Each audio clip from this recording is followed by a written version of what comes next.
వివేక సతీమణి YS సౌభాగ్యమ్మను Kadapa MP సీటుకు అభ్యర్థిగా నిలిపే అంశం పరిశీలించాలి అని ఆ జిల్లా టీడీపీ నేతలు కొందరు అధిష్టానం ముందు ప్రతిపాదించినట్లు సమాచారం. ఈ ప్రతిపాదనను టీడీపీ అధిష్టానం పరిశీలనలోకి తీసుకున్నట్లు ప్రచారం జరుగుతోంది.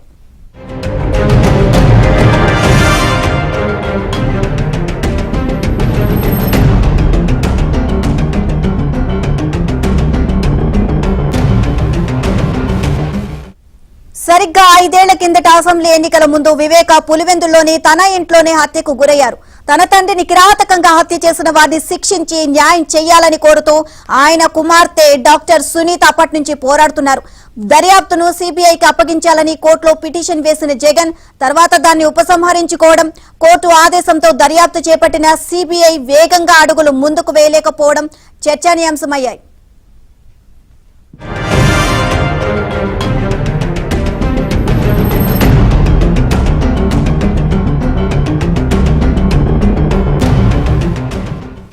జగన్ కు సోదరుడి వరుసయ్యే ఎంపీ వైఎస్ అవినాష్ రెడ్డి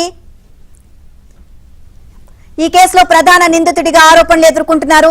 ఆయన తండ్రి వైఎస్ భాస్కర్ రెడ్డిని సిబిఐ అధికారులు అరెస్ట్ చేసి జైలుకు పంపించారు. కడప ఎంపీ సీటుకు పోటీ వస్తున్న వివేకాను అడ్డు తొలగించుకోవడానికే ఆయన్ను హత్య చేశారని అప్రూవర్ గా మారిన దస్తగిరి ఆరోపించారు.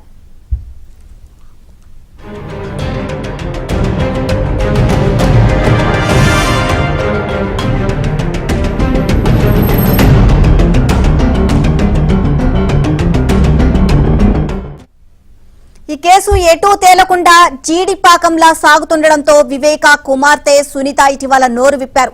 తన తండ్రి హత్యకు కారకులైన వారికి శిక్ష పడాలి అంటే ఈసారి ఎన్నికల్లో జగన్ కు ఓటు వేయవద్దని ఢిల్లీలో నిర్వహించిన విలేకరుల సమావేశంలో ఆమె ప్రజలకు విజ్ఞప్తి చేశారు.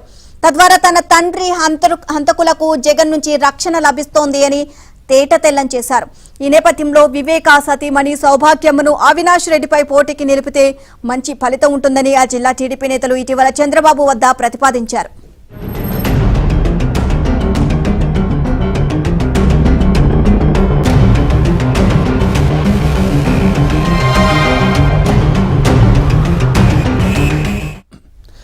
ఇక సౌభాగ్యమ్మను నిలిపాలన్న ప్రతిపాదనను కొంతకాలం క్రితం వరకు టీడీపీ నాయకత్వం అంత సీరియస్ గా తీసుకోలేదు.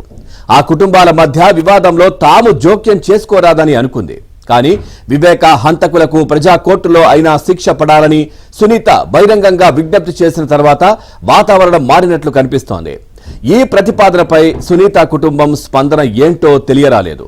టీడీపీ అధినాయకత్వం కూడా ఇంకా తన స్పందనను బయటకి వ్యక్తం చేయలేదు. ఈ ప్రతిపాదనపై పరిశీలన జరుపుతున్నట్లు మాత్రం ప్రచారం జరుగుతోంది. ఇదే విషయానికి సంబంధించి మరింత సమాచారాన్ని మా కరెస్పాండెంట్ సత్య అందిస్తారు. సత్య, పూర్తి సమాచారం ఏంటి దీనికి సంబంధించి?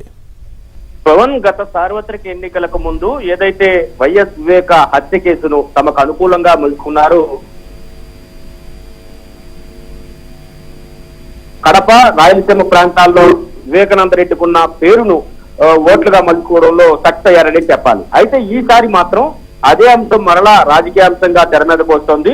మాజీ మంత్రి వివేక హత్య, దారుణ హత్య ఏదైతే జరిగిందో ఆ ఘటనను ఇప్పుడు ఎన్నికల అంశంగా కూడా కడప జిల్లాలో మారే అవకాశం కనిపిస్తోంది. ఆయన భార్య సౌభాగ్యమ్మను కడప జిల్లా ఎంపీ సీట్ కి టీడీపీ పరిశీలిస్తున్నట్టుగా తెలుస్తోంది. దీనికి ప్రధాన కారణం రీసెంట్ గా వివేక కుమార్తె సునీత, డాక్టర్ సునీత, నర్రెడ్డి సునీత ఢిల్లీలో మీడియా సమావేశం పెట్టి తన సోదరుడైనటువంటి జగన్మోహన్ రెడ్డికి హత్యా రాజకీయాలను అండగా నిలిచే వాళ్ళకి ఎట్టి పరిస్థితుల్లో ఓటు వేయొద్దు అని ఆమె స్పష్టం చేసిన నేపథ్యంలో ఈ విషయం టీడీపీ పరిశీలనలోకి వచ్చినట్టుగా తెలుస్తోంది. ముఖ్యంగా కడప జిల్లాకు చెందిన టీడీపీ నాయకులు అధిష్టానం పైన సౌభాగ్యమును నిలబెడితే మంచిది అనే ఉద్దేశంతో ఒత్తిడి చేస్తున్నట్టుగా తెలుస్తోంది. అయితే టీడీపీ అధిష్టానం ఇంకా దీనిపైన ఏ నిర్ణయం తీసుకోలేదు.